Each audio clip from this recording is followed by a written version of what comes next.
pink bubblegum, ranch sauce, and zombies. We get absolutely none of that in this comic, but what we do get is characters that actually behave like believable people. Welcome, ladies and gentlemen. Today we're going to be reviewing The Amazing Spider-Man number 56. Just as a brief warning before we start, I will be talking about the comic book itself, so spoiler warning ahead if you haven't read the issue. And if you're enjoying this video at any point, make sure to leave a like and subscribe, and without further ado, let's jump right into this. Our story begins a long time ago, and Wilson Fisk seems to be on vacation, just going on a random hunt in East Africa. He is accompanied by an early version of Tombstone, which just happens to be a bodyguard for Wilson Fisk at the moment. While they're on the hunt, Wilson gives some binoculars to Tombstone so that he is able to see the animals that are in the distance. Specifically, a lion, who has a lion cub in its mouth. The Kingpin describes the lion as very cannibalistic, as it has a cub in its mouth. Now, according to Kingpin, this is due to very limited resources, so in order to take out a thing that takes these resources away from it, the lion has to eat its own cub. So Kingpin explains to Tombstone that he isn't scared of taking out his own son. Now, don't let his wife hear this. She would not like that. So, as the Kingpin grabs his weapon to take out this lion, Tombstone is just engrossed in what the Kingpin just told him. And this will be brought back at the very end of the story, and y'all will see how. This bit of the comic at least adds more backstory in how Tombstone was when he was younger, and it just seemed that he worked for Wilson Fisk as a bodyguard. Then we move on to current events, where we see Peter just chilling out with Randy after he's been released from the hospital due to his injury back in gang war. Peter Parker cracks a few jokes on Randy that just seem way offhand, but he explains it that anytime he feels anything,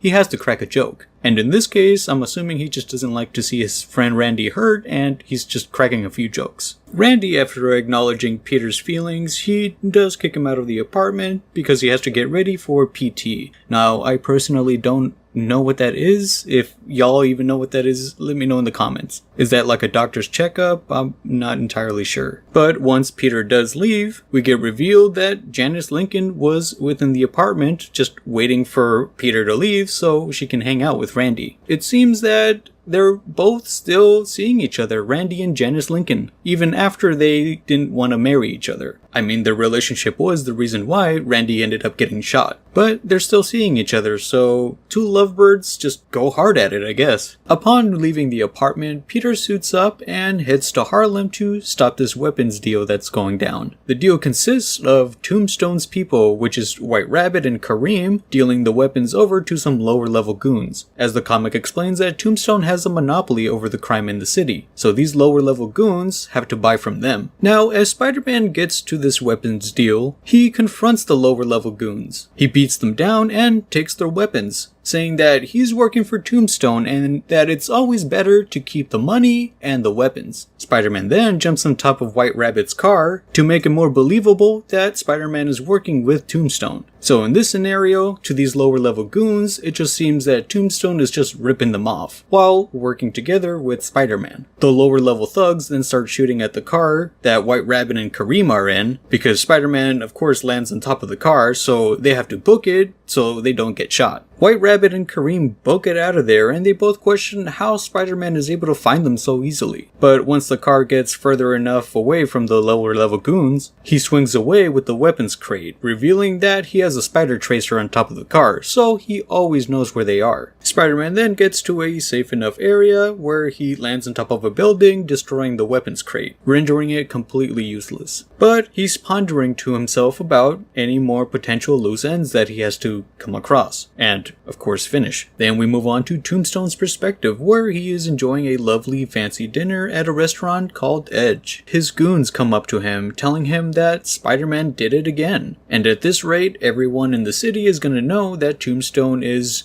quote-unquote working with Spider-Man. So even though Tombstone has a monopoly over the city, no one's gonna want to do any deals with him. Tombstone seems to be formulating a plan because it seems that he's taking a gander at pictures of Peter Parker. Either he's formulating a plan or the dude's being a creep. Next, the comic moves on to the Daily Bugle, and I gotta say, ladies and gentlemen, I believe this is the very first time in this volume run where we see Peter Parker at the Daily Bugle. I suppose it kinda makes sense since he hasn't really had a career. Previously, he was working with Norman Osborn, and that was his current job. So, he definitely didn't have a reason to be working for the Daily Bugle, so it makes sense, I suppose. Peter, upon arriving to the Daily Bugle, Robbie Robertson gives an announcement to everyone in the office that the all-star photographer is in the office. Sure enough, no one in the office space even remotely cares that Peter's there. Robbie tells Peter to not take it personally. Most of those people working there haven't even heard of an f-stop. For the uninitiated, an f-stop is just a photography term relating to one of the settings on the camera. Typically, you mess around with it when you're taking pictures manual mode. If you've ever bought a camera, most people decide to go auto mode, which decides the f-stop for you. Robbie then leads Peter to his office so that they can speak in serious terms. Peter has the misconception that he's being offered a job at the Daily Bugle since he's not working for Norman Osborn anymore. Robbie has to break it to him and tell him that no, that's not why he called him. So Peter, of course, feels embarrassed that he even thought he was being offered a job. No, the reason why Robbie called Peter over to talk is because he went to go visit his son unannounced, Randy Robertson, only to find out that he's still meeting with Janice Lincoln. And this is when it rings in Peter Parker's head, the very loose end that he has to seal up. Then we follow the story from Janice's perspective, and she's walking home. Along the route, she ends up buying some delightful flowers. Upon encountering her apartment, that's when Spider-Man comes across her. Spider-Man tells her that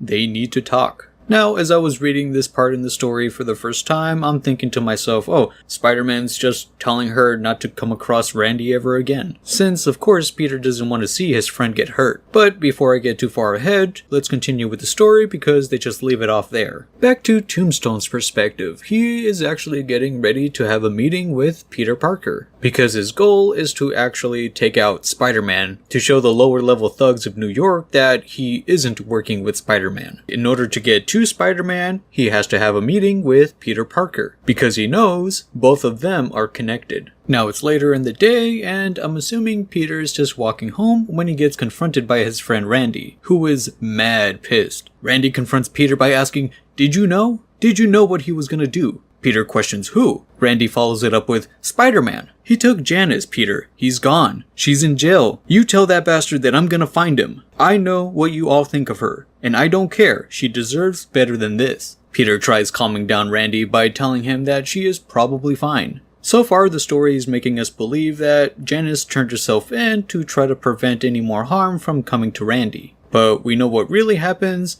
later on. As Peter and Randy are arguing on the street, a limousine comes up, and the window rolls down. Turns out it's Tombstone. He tells Peter to get in the car. Randy then turns over to Tombstone and tells him, "Can't you see I'm talking here?" This is when we get probably one of my favorite reactions from Tombstone addressing Randy. Tombstone tells him, "We have a social relationship, Randy. This is work. Shut the fuck up or I'll punch you in the jaw," leaving Randy just utterly speechless. Peter then hands a card to Randy and tells him, "It's okay, Randy.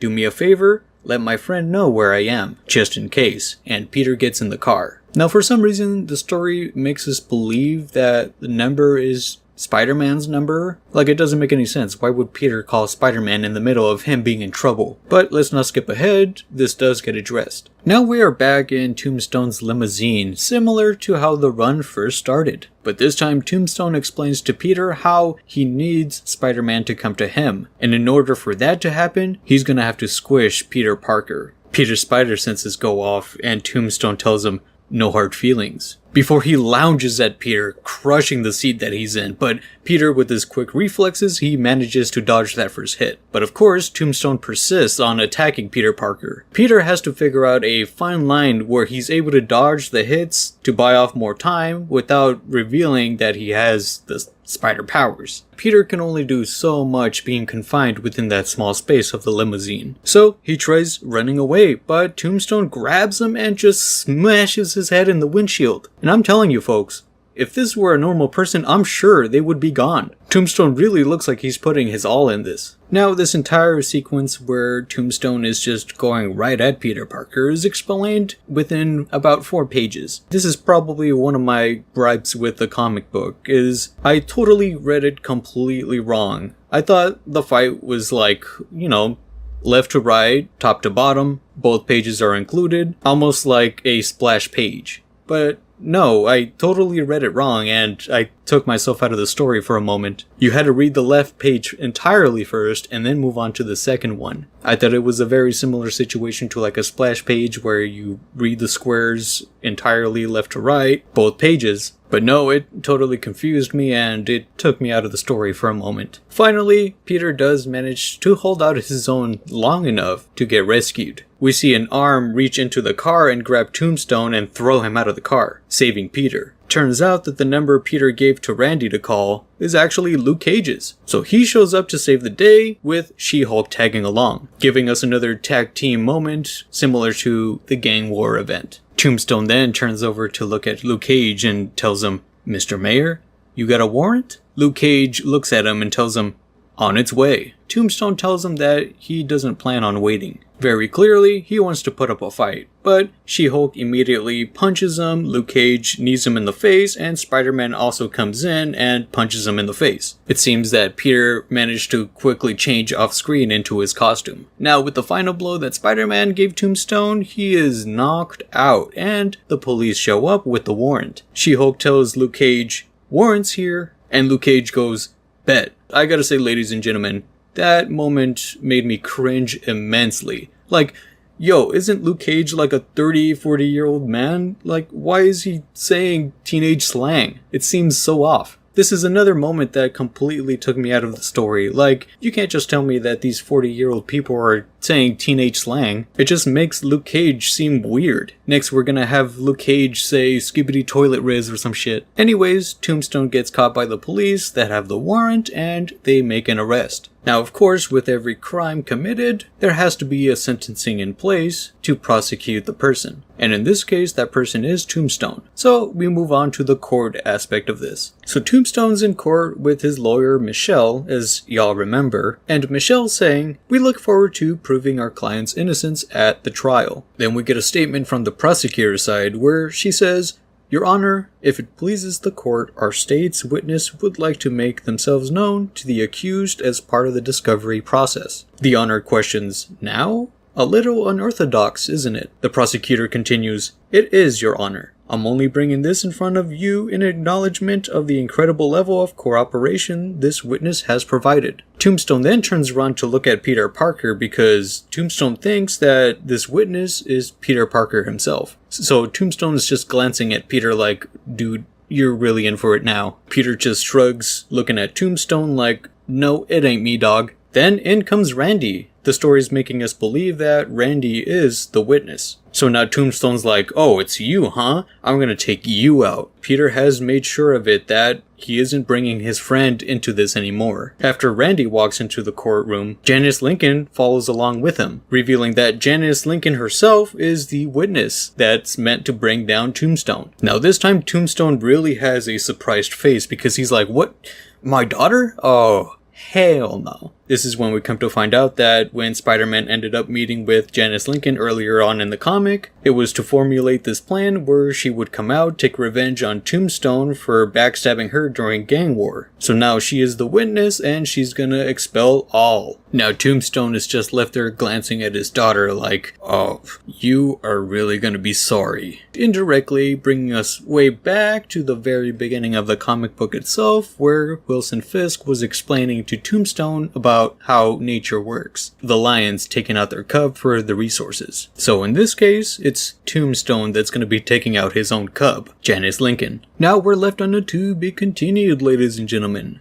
But what is it? Not really? So this is one of those $7.99 comic books that are very hefty, full of pages, and whenever they do that, they fill half of the comic book with the actual ASM story, and the other half with side additional stories that really don't have anything to do with the main story. If you've been catching up with any of my reviews, you'll know that I really hate that. How are you gonna charge us $7.99 for a comic and half of it is the actual story and half non-relevant stories? This is stupid, man. But in this comic, the rest of the side stories are actually relevant to what's going down in the ASM. For some reason, they're just still side stories, which doesn't make any sense. Now, like I said, they do elaborate more details on what's going down in the ASM comics, so why are they rendered to just side stories? That's so weird. Just leave it in the comic without it being titled as a side story. That's just so weird to me. And these stories are written by the same person, Zeb Wells. What the heck? Now, the next small story, quote unquote,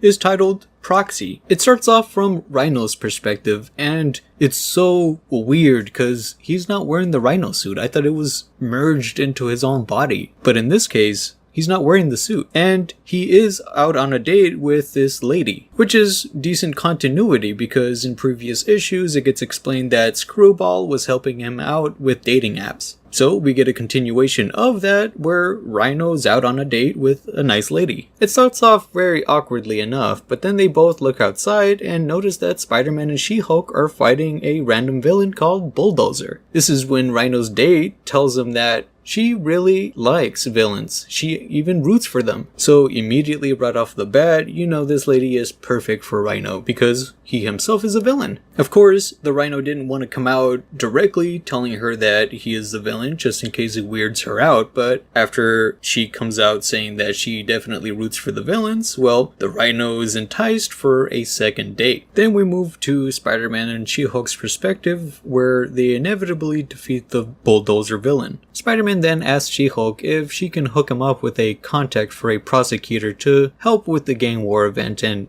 Tombstone. But She-Hulk tells him that no prosecutor is going to want to work with a vigilante. She does explain to him that he needs to find a proxy to work indirectly. Then She-Hulk tells Spider-Man that she has to go because in 15 minutes, she has to go to the hearing of Ned Leeds. As it gets explained, Spider-Man asks She-Hulk to help with legal services to try to clear Ned Leeds' name after he got brainwashed into becoming the Hobgoblin and, creating all that mess earlier. This is when Spider-Man's like, wait, Ned's hearing is today? Oh crap. So they both rush over to the courthouse. Now in court, She-Hulk is defending Ned Leeds, and she's stating to the justice system, our position is simple and has never changed, not from the beginning of the investigation to the culmination of trial. And that position is this. Ned Leeds was being controlled when he endangered this city as the Hobgoblin. The Wrinkler device was thoroughly examined and confirmed to be built for this express purpose. Betty Leeds put her life on the line to procure this evidence, and we ask that the court honor her bravery by setting her husband free. Inevitably, the judge does rule that this wasn't Ned Leeds' fault, and he dismisses all the cases against him. So, Ned Leeds is free to go. After the trial, Betty Brant and Ned Leeds are thanking She-Hulk for her assistance. When Peter Parker walks up and says,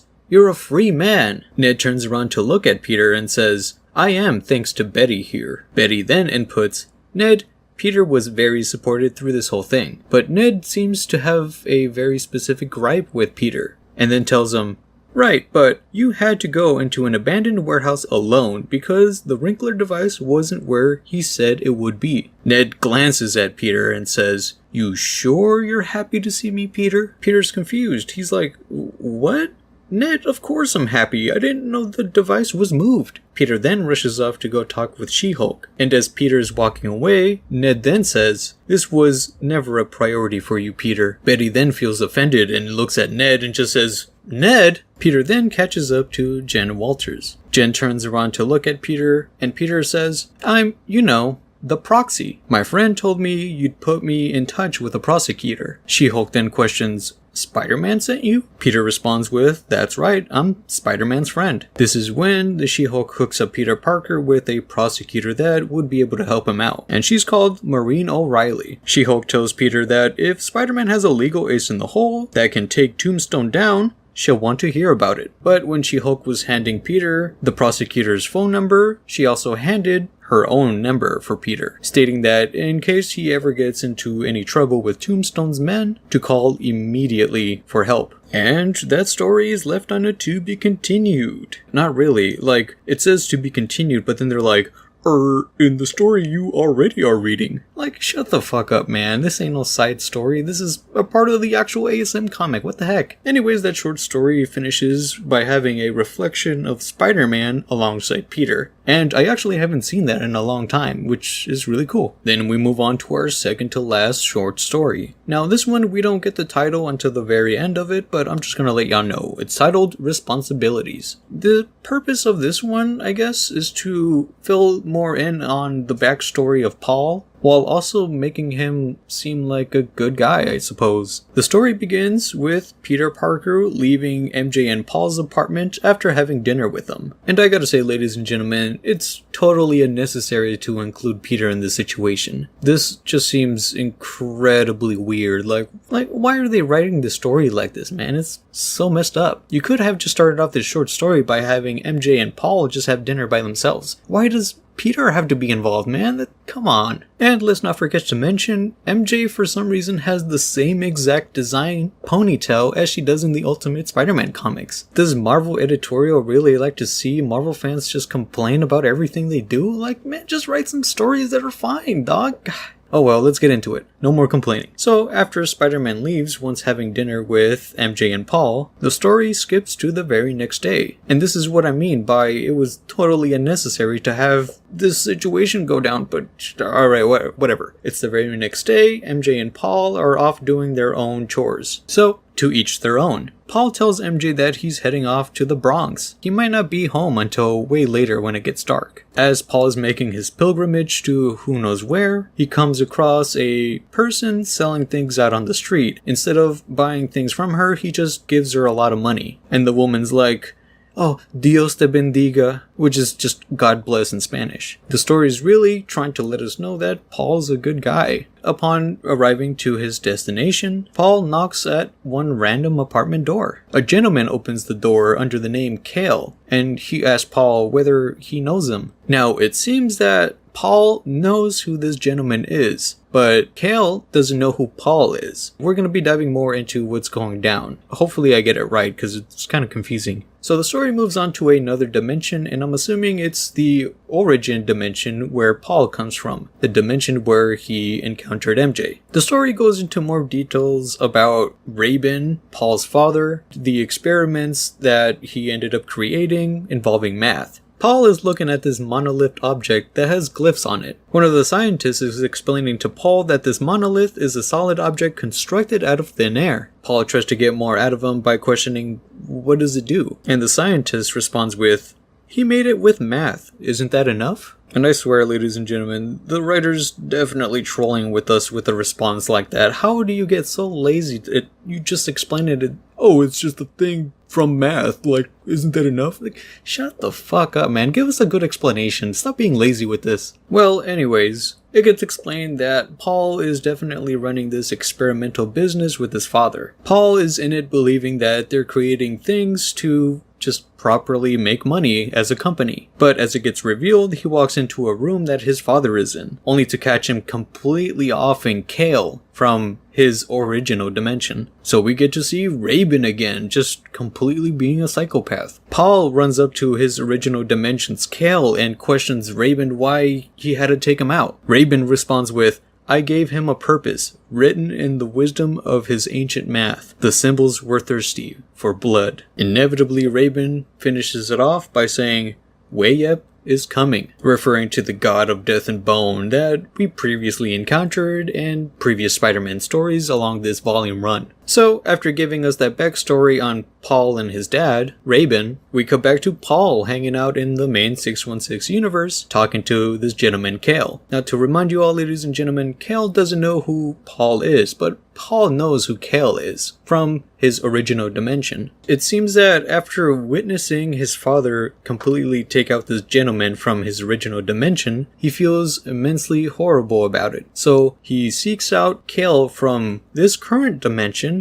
to try to help him out in any way he possibly can financially because he feels bad that his father took him out in another dimension. The story finishes here by Kale questioning Paul on, you didn't answer my question. Why are you doing this? Paul responds with, because you didn't deserve what happened to you in that lab. Paul's just simply referring to events from his own dimension, of course. In this current dimension, Kel simply just got fired. So Kel tells Paul, I just lost my job, sure, but that wasn't your fault. Of course, Kel is just simply confused because he doesn't know who this guy is. He's just offering assistance because he feels bad. Paul then walks out and just turns over to look at Kel, saying, anything, Kel, just call. And then Paul just heads home, giving us the title for this short story, Responsibilities. Now, moving on to the final story within this comic book, and this one is actually not relevant to what's happening in ASM. This one is just a one-page short story, and I personally think it's actually kind of pleasant. So,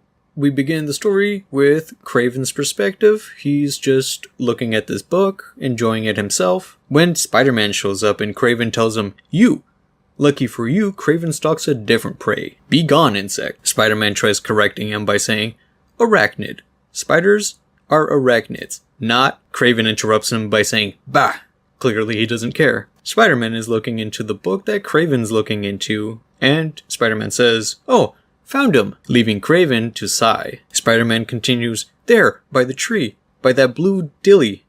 See him? Do you want me to do the hot cold thing? I don't mind. Kraven gets super mad, closes the book, and yells at Spider-Man, Kraven can find the Waldo alone. Then he opens up the book and he's like, trying to enjoy a Where's Waldo book by himself. Spider-Man then slowly approaches him again, only to reveal on the last panel, Spider-Man is giving him the hot and cold as Kraven's actually looking for Waldo in the book. So they're both working together to find Waldo. And that is it for this comic book, ladies and gentlemen. So, what do we think about the comic? Thoughts, comments, concerns? Well, the first main part of the comic book explaining the events involving putting Tombstone in prison were definitely okay. They weren't bad, they were okay. I really liked how everything looped around back to the very beginning when Tombstone and the Kingpin were talking about the lion thing. I gotta say, my favorite part of the comic book was probably the proxy story. Although I don't quite like how She-Hulk sort of dismisses Spider-Man in a way, like she just kind of seems irritated by him. We're almost getting like a undertone where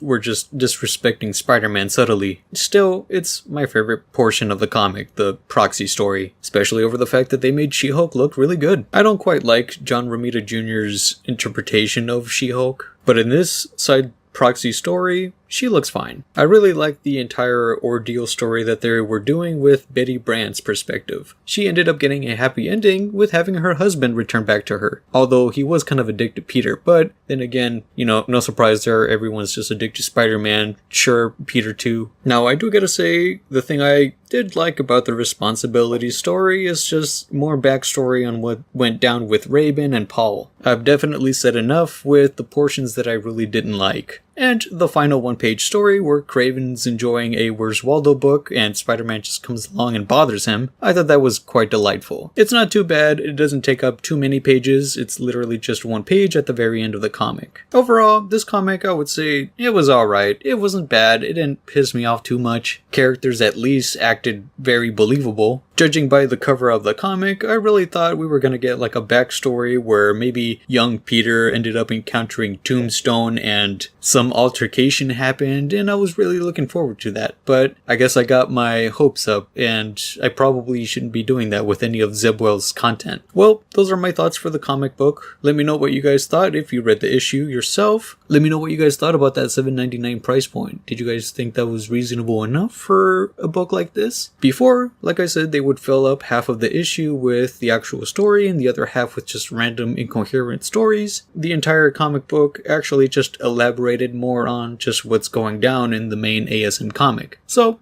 I would say that's alright. But that is all for me today, ladies and gentlemen. If you enjoyed this video at any point, make sure to leave a like and subscribe, and I'll catch y'all next time. Peace!